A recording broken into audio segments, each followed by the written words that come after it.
In this video, we will focus on the functional anatomy of the male reproductive system. Let's begin by simply identifying structures that are important in the male reproductive system. These include the vas deferens, also called the ductus deferens, the penis, the testes, note that only one testicle is shown in this diagram, the scrotum, the bulbourethral gland, the prostate gland, and finally, the seminal vesicle. You have to have a basic understanding of location in order to understand function and how all these structures work together. We will begin with the testes, the male gonad. This is a diagram of the longitudinal section through one testicle, so you can now see what's inside. Notice that the majority of the testicle is composed of seminiferous tubules. These tubules produce sperm via spermatogenesis. But how?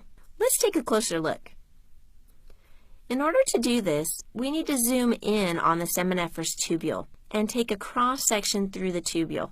Imagine taking a garden hose and cutting it in half. This would be similar to cutting the tubule in half and looking at what's inside. The lumen of the seminiferous tubule is lined by cells called Sertoli cells. These Sertoli cells are connected via tight junctions. Lining the outside of the Sertoli cells is a layer of smooth muscle. Outside of the Sertoli cells are the Leydig cells. These are all the cells that are really important. In addition to these structures, you will need to be familiar with the following compartments: the basal compartment and the luminal compartment. These compartments are basically talking about regions of the cross-section.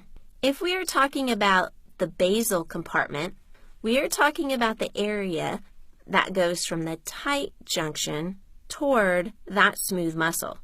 And if we are talking about the luminal compartment, we are talking about the area that goes from the tight junction toward the lumen.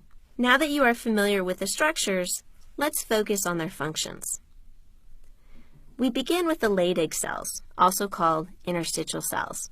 The Leydig cells secrete testosterone. The Sertoli cells support sperm development, or what is referred to as spermatogenesis. The smooth muscle surrounding these Sertoli cells allows for peristalsis. This process is important as it will propel sperm through the seminiferous tubules. Well, that's all fine and dandy that the Sertoli cells produce the sperm, but how do the sperm get out of the seminiferous tubules and out of the testes? This is our next goal. So here are the sperm in the seminiferous tubules. The sperm has been produced by the Sertoli cells and released into the lumen of the seminiferous tubule. Those sperm then travel through this little region here called the rete, testes, and into the efferent ductules. This is the point at which the sperm exit the testes. From the efferent ductules, the sperm enter the epididymis and will ultimately make their way to the vas deferens. So that is the pathway the sperm are taking to get out of the testes. What propelled the sperm through all those structures? Peristalsis. Now the sperm are in the vas deferens, right?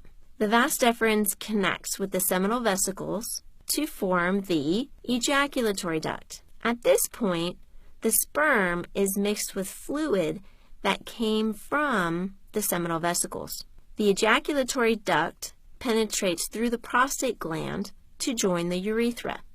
As such, the sperm wind up in the urethra, which receives substances from the bulbourethral glands. Thus, both urine and sperm are in the urethra. So that was just the pathway that sperm take from the seminiferous tubules to the urethra. Now, let's look more closely at the accessory glands I mentioned earlier. The seminal vesicles secrete an alkaline fluid that contains fructose, enzymes, and prostaglandins. Remember, alkaline fluids are basic. The purpose of this alkaline fluid is to neutralize the acid that is in the female reproductive tract. The fructose is used for energy. Remember, sperm have to swim, so they need energy for motility. The enzymes in the fluid facilitate semen clotting. There are also prostaglandins in this fluid. These are for motility and viability of the sperm. The prostate gland is another accessory gland.